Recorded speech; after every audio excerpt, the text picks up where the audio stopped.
Hello everyone, कैसे हैं आप सब लोग। इन दिनों रिसेंटली आप लोगों ने काफी सुना होगा कि लद्दाख में जो प्रोटेस्ट चल रहे हैं, और आपने सुना होगा सोनम वांगचुक जी के बारे में भी, जो कि इन दिनों लद्दाख में एक भूख हड़ताल कर रहे हैं। और पूरे लद्दाख में ये जो प्रोटेस्ट चल रहा है, इसमें डिमांड की जा रही है कि लद्दाख को शामिल कर दिया जाए हमारे संविधान के 6 शेड्यूल में। तो क्या है ये 6 शेड्यूल और क्या है सोनम वांगचुक की डिमांड, इन सब के बारे में आज हम लोग बात करने वाले हैं। और हम ये भी समझने वाले हैं कि इस पूरे प्रोटेस्ट के लीगल एस्पेक्ट्स क्या क्या हैं, कॉन्स्टिट्यूशन के यहाँ पे कौन कौन से प्रोविजंस एप्लीकेबल हो रहे हैं, और ये जो प्रोटेस्ट हो रहा है, ये जो डिमांड की जा रही है, इन डिमांड्स के क्या क्या इंपैक्ट्स हो सकते हैं लद्दाख के लोगों की लाइफ के ऊपर। तो इन सब के बारे में हम लोग आज बात करने वाले हैं इसी वीडियो में। तो चलिए वीडियो को शुरू करते हैं। और वीडियो शुरू करने के साथ ही सबसे पहले हम यहाँ पे बात करते हैं कि सोनम वांगचुक कौन है। सोनम वांगचुक जी के बारे में आपने काफी सुना होगा। इनकी लाइफ के ऊपर ही, इनकी लाइफ से इनफैक्ट इंस्पायर होकर एक मूवी बनी थी, जिस मूवी का नाम है 3 इडियट्स। वो मूवी आपने जरूर देखी होगी। तो उस मूवी के जो एक मेन कैरेक्टर था, वो मेन कैरेक्टर बेसिकली इन्हीं की लाइफ से इंस्पायर्ड था। तो सोनम वांगचुक जिन्होंने कि काफी काम किया है लद्दाख में, और उन्होंने काफी सारे अपने इनोवेशंस के लिए उन्हें काफी सारे अवार्ड्स मिले हैं। और अभी ये सोनम वांगचुक अब कर रहे हैं लद्दाख में भूख हड़ताल।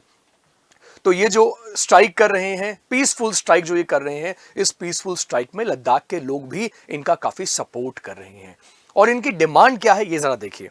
तो अगर मैं बात करूं इनकी डिमांड के बारे में, ये डिमांड कर रहे हैं यहाँ पे कि हमारे भारत के संविधान में जो 6 शेड्यूल है, उस 6 शेड्यूल में लद्दाख को शामिल कर दिया जाए। तो मैं आपको अब इसी के बारे में प्रॉपर समझाता हूं। तो यहाँ पे सबसे पहले मैं आपको 2 शेड्यूल्स बताना चाहूंगा जो हमारे इंडियन कॉन्स्टिट्यूशन के हैं। तो आपको 6 शेड्यूल के साथ साथ शेड्यूल नंबर 5th शेड्यूल भी यहाँ पे आपको देखना चाहिए, जिसमें कि स्पेशल प्रोविजंस के बारे में लिखा हुआ है। और इसके साथ साथ में आपको हमारे कॉन्स्टिट्यूशन का 6th शेड्यूल जो है वो देखना चाहिए। तो कॉन्स्टिट्यूशन का 6 शेड्यूल, और इसके साथ में मैं आपको 2 आर्टिकल्स बताने वाला हूं। आर्टिकल कौन कौन से हैं? एक है article number 244 of the Indian constitution, और इसके साथ मैं आपको बोलूंगा कि आप इंडियन कॉन्स्टिट्यूशन के आर्टिकल 280 को भी देखिए। आर्टिकल 244 और दूसरा मैंने यहां पे आपको बताया article 280 of the Indian constitution. वैसे हमारे भारत के संविधान में टोटल देयर आर 12 शेड्यूल्स, और 12 शेड्यूल्स में से हम बात कर रहे हैं यहाँ पे 6 शेड्यूल की। और इसी 6 शेड्यूल में इंक्लूड करने की डिमांड कर रहा है लद्दाख। तो जब मैं 6 शेड्यूल की यहाँ पे बात कर रहा हूँ, तो इसमें बेसिकली मेनली हम 4 स्टेट्स के ऊपर फोकस करेंगे। 4 ऐसे स्टेट्स में अभी आपको बताने वाला हूँ, जो 4 स्टेट्स 6 शेड्यूल में ऑलरेडी आते हैं।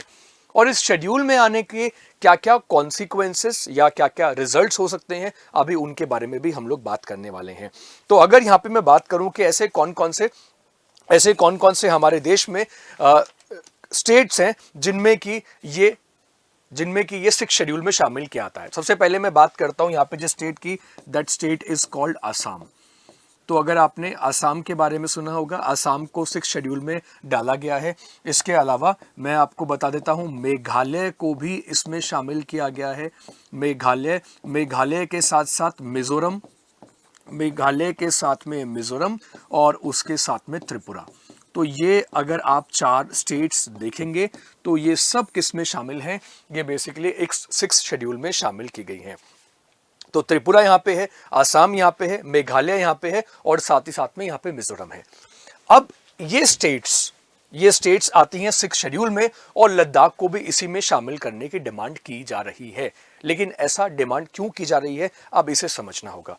इसे समझना यहाँ पे इसलिए इंपॉर्टेंट है, जो लद्दाख में डिमांड की जा रही है उसका रीजन मैं आपको बता देता हूँ। उसका रीजन यह है कि जब इन स्टेट्स में 6 शेड्यूल में आने की वजह से, इन स्टेट्स में ये जो 4 स्टेट्स हमने अभी देखी हैं, इन 4 स्टेट्स को मिल जाती हैं एडीसी। इन 4 स्टेट्स को मिलती है ADC. Now you must be wondering कि अब यहां पे ये एडीसी क्या होता है। तो एडीसी के बारे में यहां पे अगर मैं आपको बताऊं, तो ADC stands for autonomous district councils. In 4 states में है ऑटोनॉमस डिस्ट्रिक्ट काउंसिल्स। ये जो ऑटोनॉमस डिस्ट्रिक्ट काउंसिल्स है, ये फिर यहाँ पे क्या करती है, ये करती हैं फिर लॉ फ्रेम करने का काम करती हैं। ये लॉ फ्रेम करती है उन स्टेट्स में, तो इनके पास में लॉ बनाने का राइट आ गया है।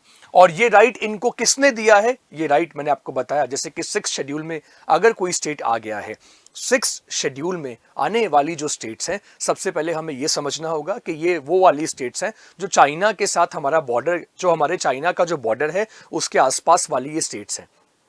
और यानी कि जो नॉर्थ ईस्ट वाली जो हमारी स्टेट्स हैं, उन्हें इस 6 शेड्यूल में शामिल किया गया है। जैसा कि मैंने आपको भी बताया कि आसाम हो गया, मेघालय हो गया, मिजोरम हो गया एंड त्रिपुरा हो गया, ये 4 स्टेट्स अभी इसमें हैं।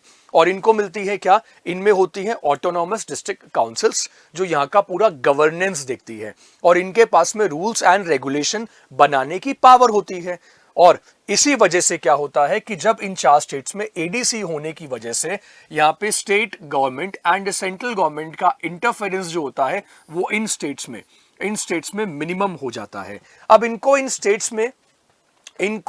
4 स्टेट्स को इस 6 शेड्यूल में क्यों रखा गया है, क्योंकि यहाँ पे रहने वाली जो बेसिकली जो ट्राइबल लोग हैं, जो ट्राइब्स हैं बेसिकली, उनके इंटरेस्ट को प्रोटेक्ट करने के लिए ये प्रोविजन बनाया गया था। और इसी वजह से इन स्टेट्स में बाकी लोगों का इंटरफेरेंस ना हो, इसलिए बोल दिया गया कि इनमें जो ऑटोनॉमस डिस्ट्रिक्ट काउंसिल्स होंगी वही इन एरियाज के लिए laws, rules and regulations frame करेंगी। अब रही बात फंड्स की, तो इनको फंड कहां से मिलेगा, तो इनको जो फंड मिलेगा वो मिलेगा किससे, जो कंसोलिडेटेड फंड होता है हमारे देश का, वहां से इनको फंड्स मिलेंगे। रही बात लॉज की, तो सेंट्रल गवर्नमेंट के लॉज और स्टेट गवर्नमेंट के लॉज भी अगर इन पे एप्लीकेबल होते हैं तो उनमें मॉडिफिकेशन किए जाते हैं, और मॉडिफिकेशन करके उन लॉज को इन स्टेट्स में अप्लाई किया जा सकता है। यहां पे मैं आपको एक एग्जांपल देना चाहूंगा कि अगर आपने कोड ऑफ सिविल प्रोसीजर पढ़ा है, तो कोड ऑफ सिविल प्रोसीजर में आपने ये जरूर पढ़ा होगा सेक्शन 1 में, कि वहां पे क्लियरली लिखा हुआ है कि कोड ऑफ सिविल प्रोसीजर को ट्राइबल एरियाज में और आसाम के एरियाज में, तो वहां पे क्लियरली मेंशन्ड है कि वहां पे हम इस एक्ट को, इस कोड को अप्लाई नहीं करते सीपीसी में। तो ऐसा क्यों लिखा हुआ है, इसका रीजन यहां पे आपको 6 शेड्यूल में मिल जाएगा कि सेंट्रल गवर्नमेंट जो लॉ बनाएगी, जो यूनियन पार्लियामेंट जो लॉ बनाएगी बेसिकली, या स्टेट गवर्नमेंट जो लॉ बनाएगी, उनको यहां पे अप्लाई किया जा सकता है up to some extent, but with some modifications. तो यहां पे जितने भी लॉ बनाने का राइट्स होता है वो ऑटोनॉमस डिस्ट्रिक्ट काउंसिल्स के पास में होता है, जिसके बारे में मैंने अभी आपसे बात करी। तो अगर आप मुझे पूछोगे कि अब ये किन किन टॉपिक्स के ऊपर लॉ बनाते हैं बेसिकली, तो बात अगर हम करें लैंड के बारे में, फॉरेस्ट के बारे में, land, forest, water, agriculture, right, village councils, इन सब के बारे में लॉ बनाने का राइट इन्हीं ऑटोनॉमस डिस्ट्रिक्ट काउंसिल्स के पास में होता है। और जिसका डिमांड कौन कर रहा है, जिसकी डिमांड कर रहे हैं लद्दाख के लोग and Sonam Wangchuk. Autonomous district councils में आने के अपने प्रॉस भी हैं और कॉन्स भी हैं, कुछ फायदे भी हैं और कुछ नुकसान भी हैं। लेकिन अभी फायदे नुकसान के बारे में बात करने से पहले हम लोग अभी इसके कुछ और एस्पेक्ट को समझते हैं। तो जैसा कि हमने बताया कि मैंने आपको बताया लैंड, फॉरेस्ट, ये सारे के सारे एस्पेक्ट्स हैं जिनके ऊपर लॉ बनाने का राइट किसको मिल जाता है, ऑटोनॉमस डिस्ट्रिक्ट काउंसिल्स को मिल जाता है। और सोनम वांगचुक जो डिमांड कर रहे हैं, उनके डिमांड में एक पॉइंट ये भी है कि अगर यहाँ पे लद्दाख के एरिया में अब क्या होने लगी है, माइनिंग होने लगी है, और यहाँ पे इंडस्ट्रीज आने लगी है, और इंडस्ट्रीज आने से, माइनिंग होने से, डैम बनाने से लद्दाख का जो इकोलॉजिकल बैलेंस है, वो इकोलॉजिकल बैलेंस वहां पे डिस्टर्ब हो सकता है। वहां के डेमोग्राफी के ऊपर एडवर्स इंपैक्ट पड़ रहा है, इसलिए लद्दाख का प्रोटेक्शन यहां पे रिक्वायर्ड है। And that is the reason कि उसको 6 शेड्यूल में लद्दाख को शामिल कर लिया जाए। तो यहां पे अब मैं आपको एक इंपॉर्टेंट एस्पेक्ट बताता हूं, ये देखिएगा। अब मैं एक चार्ट बनाता हूं और इस चार्ट से मैं पूरी सिचुएशन को एक्सप्लेन करने की कोशिश करता हूं कि पहले क्या प्रोविजन था, अब क्या प्रोविजन है और क्या डिमांड की जा रही है। तो इसके ऊपर ध्यान दीजिएगा। तो सबसे पहले यहां पे अगर आप देखेंगे तो यहां पे मैं आपको ये बताता हूं कि बिफोर आर्टिकल 370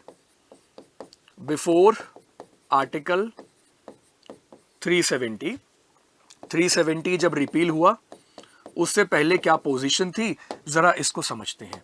तो 370 के रिपील होने से पहले अगर हम लद्दाख की बात करें, so Ladakh was a part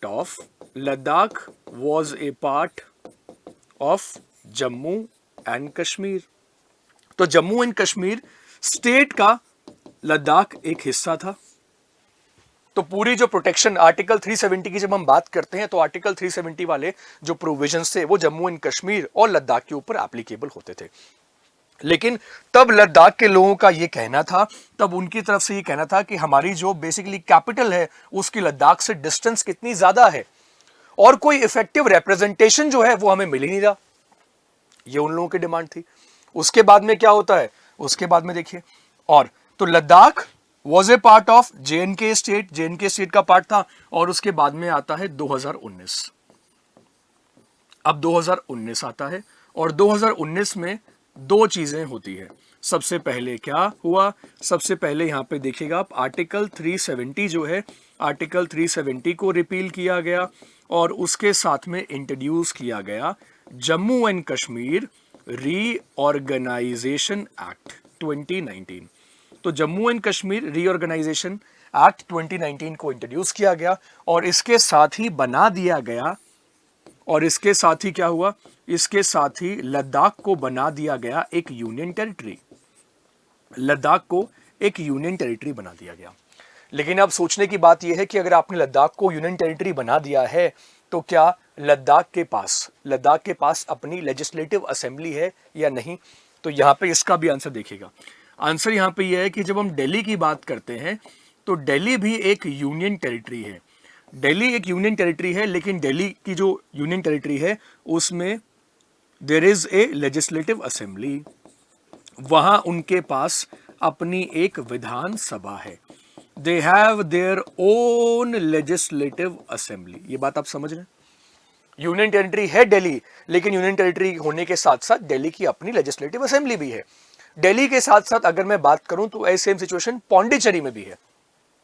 Pondicherry के बारे में अगर आपने सुना हो तो पौंडीचेरी भी यूनियन टेरिटरी है, लेकिन उनकी अपनी एक लेजिस्लेटिव असेंबली भी है, राइट। लेकिन अब हम बात करते हैं किसके बारे में, लेजिस्लेटिव असेंबली इन स्टेट्स में, इन यूनियन टेरिटरीज में है, दिल्ली में है, पौंडीचेरी में है और लेजिस्लेटिव असेंबली भी है। इसलिए यहां पे विधानसभा इलेक्शंस होते हैं, विधानसभा इलेक्शंस होते हैं और विधानसभा में वहां के लोगों का रिप्रेजेंटेशन भी होता है।